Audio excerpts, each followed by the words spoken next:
అలా నా రిక్వెస్ట్ కూడా అందరికీ, చాలామంది విగ్రహాలు, శాల్వాస్ ఇవన్నీ తీసుకొస్తా ఉన్నారు. వచ్చేవారందరికి కూడా ఒకటి ఏదైనా తీసుకొస్తే టోకెన్స్ భవిష్యత్తులో మన సమీప భవిష్యత్తులో రాబోయే అన్నా క్యాంటీన్స్కి ఏదైనా మీరు కాంట్రిబ్యూషన్ లాగా అలాంటి టోకెన్స్ అన్నా ఇవ్వండి. వాళ్ళు గివ్ టు గవర్నమెంట్, మన ప్రభుత్వానికి ఇద్దాం.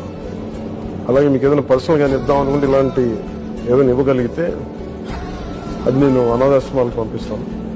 అలా కాకుండా ఈ విగ్రహాలు, శాల్వాలు ఇవన్నీ నిరుపయోగంగా అయిపోతున్నాయి. ఆ విగ్రహాలకు కూడా ఏం చేయాలో తెలియట్లేదు. దయచేసి నా విన్నపం, మా ఎంపీఎస్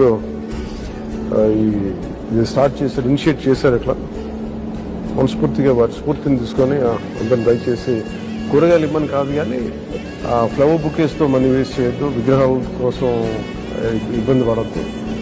షాల్స్ కూడా ట్యాక్ అండి. నా రిక్వెస్ట్ ఒకటి, ఏదైనా చేయగలిగితే, నాకు చేయకపోయినా పర్లేదు.